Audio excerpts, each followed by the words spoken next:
What's happening, everybody? It's Sean with Reactions to the Classics, and today we finally have it. We finally have a Dire Straits album reaction, Making Movies, brought to us by friend, longtime supporter, and patron of the channel, Rich.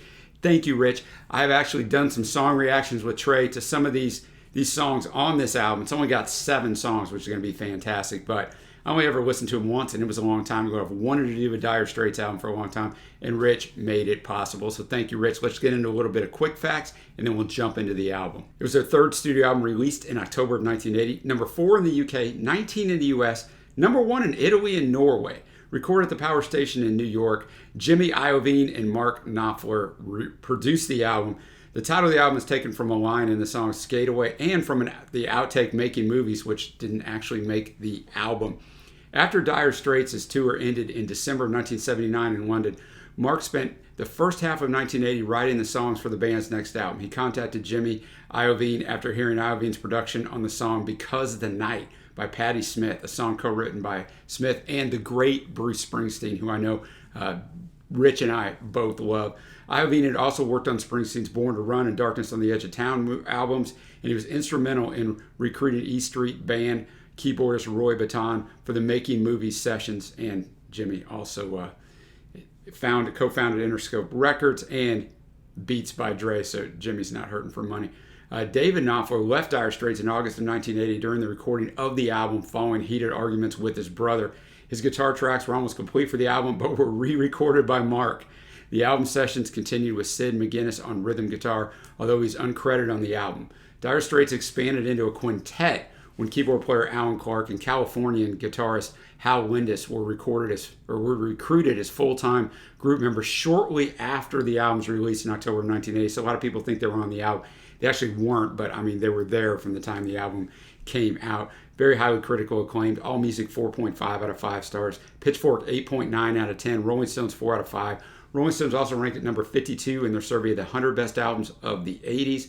All songs were written by Mark Knopfler, except where indicated, which will be this first song. It's just a little weird way that it's not totally credited to him. So those are the quick facts. Before we get started, the music will not be in the video, but there's a Vimeo link below where you can watch along, hear the music, do the whole thing. So once again, thank you, Rich. Let's jump into this. You see it below. It starts out with Tunnel of Love, an epic song that we did a song reaction to, and I remember I loved it, but I've never listened to it since.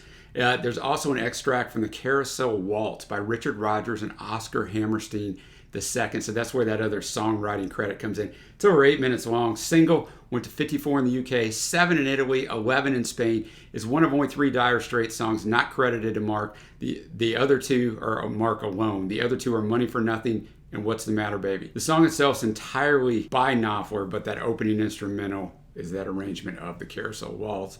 The song mentions a Spanish city, which at the time the song was released housed funfair rides and amusements.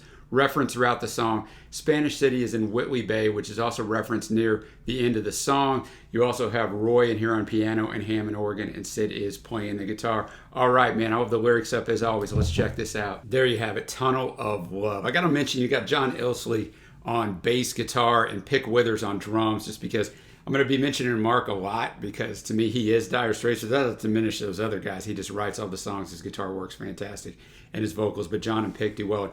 You know, Sid McGuinness on the guitar, uncredited on here. I don't know which parts of the guitar he's playing. And then, of course, Roy Bittan adds a lot on the keys on this one. But, you know, kudos to Mark for that little bit of instrumental build in there at the very start, the little bit of piano stuff, because he gave up a lot of songwriting just to have that Carousel Waltz on there. So I thought it fit so well. Tons of lyrics on here. Tells a great story. Nice and control. It's 8 minutes. It doesn't feel like 8 minutes. You don't want it to end. It finishes out with a little 2-minute instrumental, but it's not all guitar dominated. There's also some keys in there from Roy, some drumming in there. So it's not over the top, and even the little instrumental break in the middle. That's one thing about Mark that I've noticed in all the stuff of his that I've done.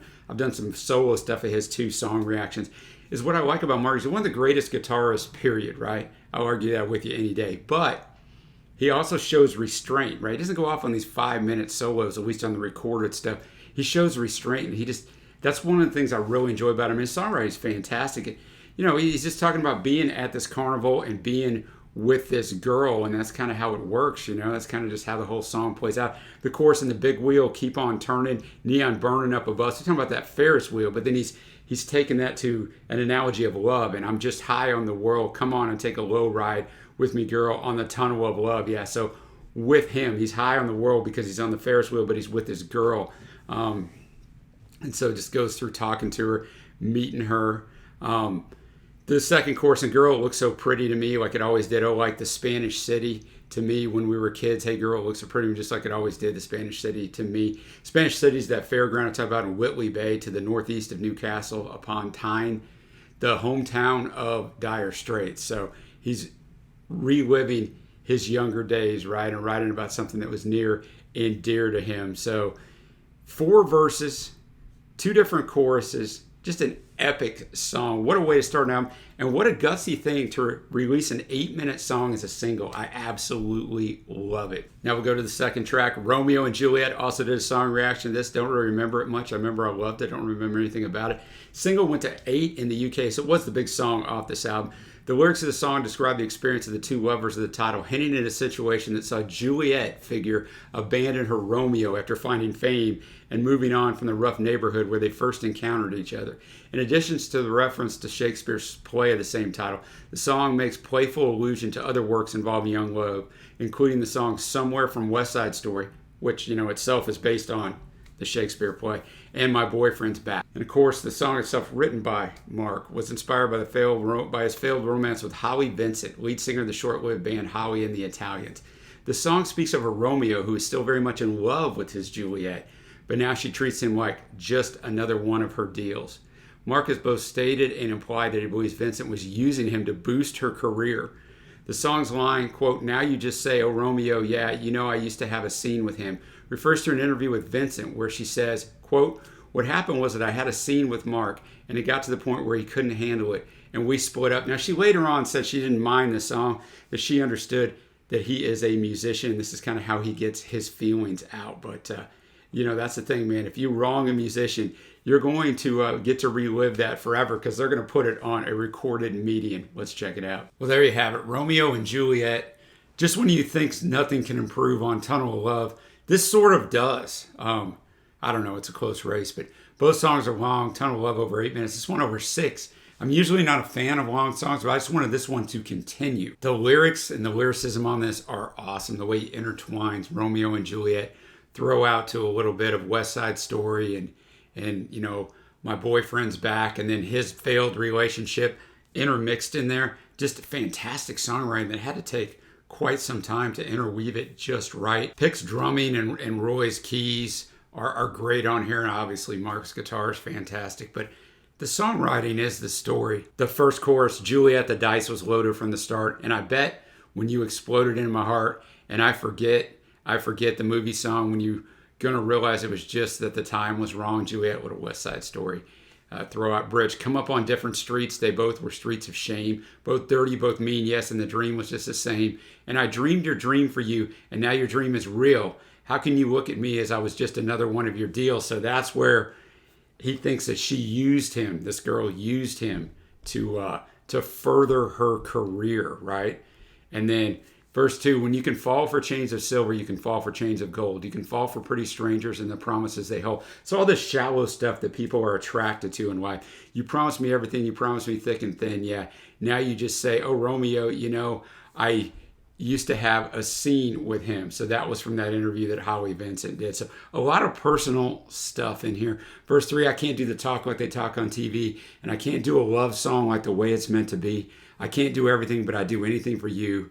I can't do anything except be in love with you. And I do miss you in the way we used to be. And I do miss the beat and the bad company. And all I do is kiss you through the bars of a rhyme. Juliet, I do the stars with you anytime. So he's, just telling her, look, I can't do all the things for you that other guys can do. This is all I can really do, write this song and relive it with you. So, I read all that to you just to let you know, Mark is a master songwriter. Very, very underrated. What a fantastic song. Now we're going to move on to the final song on side 1. There's only 3 songs because the songs are so long. Skate Away, single, went to 58 in the US, 37 in the UK. Let's check it out. Skate Away. What a fantastic song.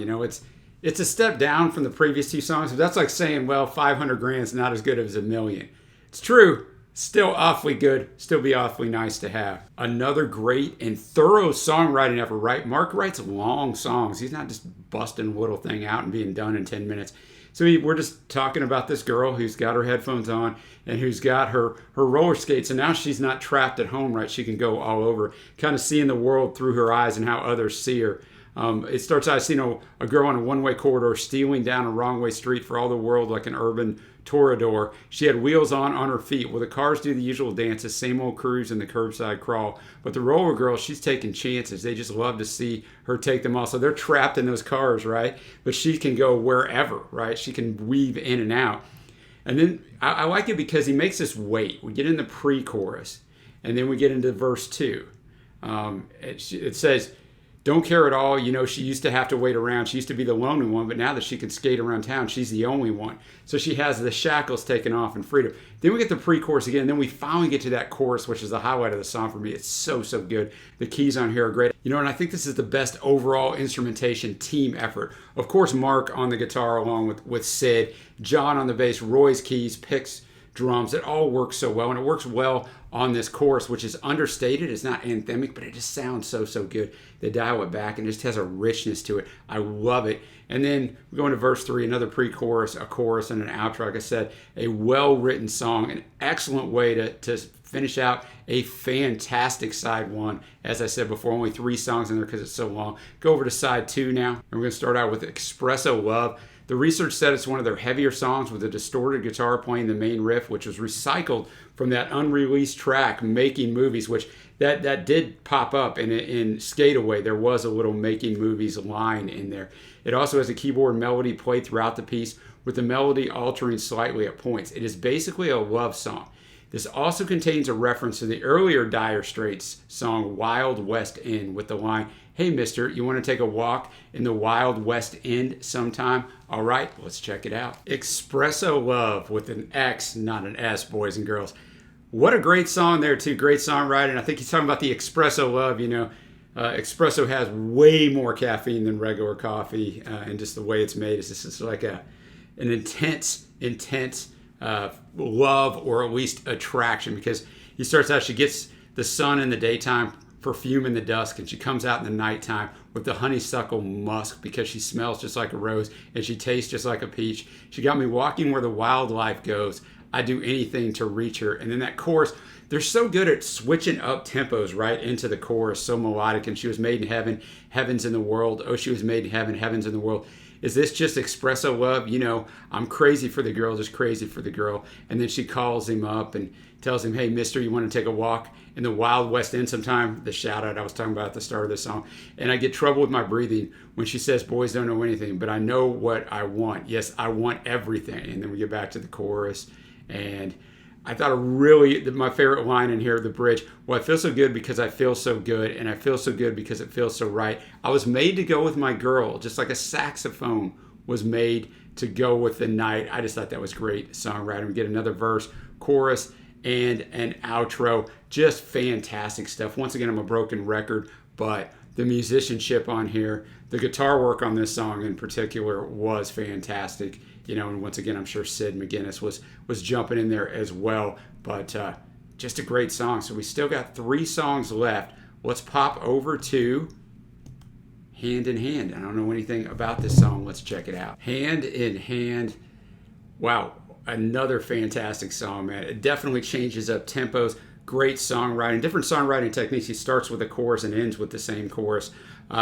Mark is fantastic on the guitar. I'm going to guess that Sid was in here too. You know, you had the electric, you had the acoustic, and it almost sounded like a pedal steel. I don't think it was during that solo with the piano working off of it, because Roy's great on the keys here, and Pick is a constant on the drumming. It just all works so well together. He starts out talking about, you know, it's basically about he loves her so much, but she's not reciprocating, and maybe she loves him, but you know, his feelings were much stronger than hers, and oftentimes, boys and girls, that doesn't work out, and the other person feels smothered or doesn't feel the same, and they drift off, yet this person's still stuck over here loving them and can't move on. And that's kind of what it seems like here. It starts out with the chorus, "The sky is crying, the streets are full of tears, rain come down, wash away all my fear, or wash away my fears, and all this writing on the wall, oh, I can read between the lines."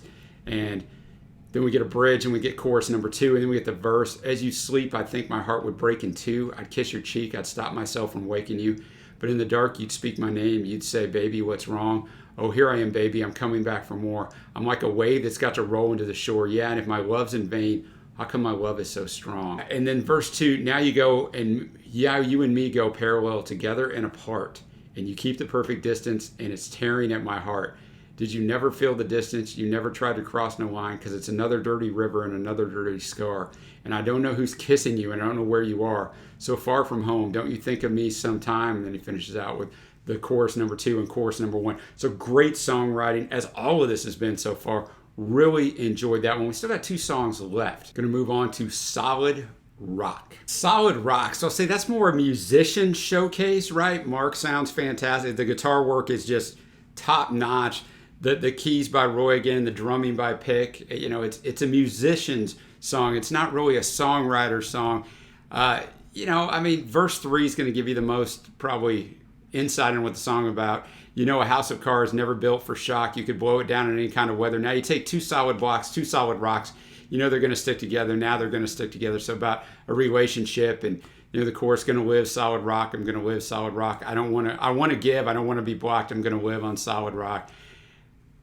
I like the song fine. It's a nice showcase for what they can do. It doesn't seem to fit with the rest of kind of the tone of the album, man. But, you know, that doesn't take away from the fact it's a good song. It just kind of seems out of place. Now we're going to go on to the final track. And our final track is Les Boys. A definition I found of this is a polite yet condescending phrase from the 1980s to describe homosexual males, especially those of the more flamboyant or effeminate side, and those that took care of closeted businessmen. I don't know what the lyrics are going to be. That's just what I found. It actually mentioned this song in the definition I found. So let's finish this masterful album out. Les Boys, what an odd... I don't know what even to think of this song, right? Lyricism-wise, I don't think it's offensive now. I don't think. It was written over 40 years ago, and I don't know what... I wonder what the reception of this was when it was brought out, right? It wasn't talked about nearly as much. The homosexual lifestyle is some sort of taboo thing that no one talked about. So I kind of wonder how this song was received. But it's just a weird song, right? It's almost like a country song in here. It just goes through the life of what it's like for these boys. You know, and that chorus, for the high-class whores and the businessmen who drive in their Mercedes-Benz to a disco bar in Old München. Because they're at this, it switches the setting to Germany. So they're in Germany walking around, kind of uses that German thing with the SS berets and different things in there. Some harmonizing on the last Les Boys do cabaret, Les Boys are glad to be gay. Over and over they say that and just repeat it until the fade. A little harmonizing in there from the other boys. I don't know, man. Just a strange song to be on here. I really wasn't feeling it. It wasn't horrible or anything. Which is a nice segue to my favorite tracks. Look, there's only 7 songs on here. I thought the last 2 songs were okay, but the first 5 were great. Honorable mention, I guess I'll go hand in hand with honorable mention. My favorites, Tunnel of Love, Romeo and Juliet, Espresso Love, and Skate Away. Tunnel of Love and Romeo and Juliet especially just being absolutely standout, phenomenal tracks. That gets me to my overall grade. Always difficult, right, when there's only 7 songs on an album. Like I said, I didn't think it finished super strong. Still not horrible. But boy, those first 5 songs were fantastic. I'm going to be a sky-high 8.5 on first listen. Look, man, those last 2 songs are shorter in time as well. So, I mean, the great majority of this album is absolutely outstanding. Mark is kind of a forgotten gem, right? People know him, but they don't really realize how great he was overall, how versatile. Obviously, one of the best guitarists ever, in my opinion. But a fantastic songwriter and a really good vocalist, right? His voice fits well with the epic songs that he writes. So thank you, Rich, for bringing this to me. Thank you, everybody, for following along and listening. At some point, I hope to do their debut album. If no one brings it, maybe I'll do it at some point next year in 2022. But if you guys support us in any way as Rich does, check out the Patreon link below or the Patreon link in the end screen. The patrons truly do make this thing happen. Until next time, guys, I will see you.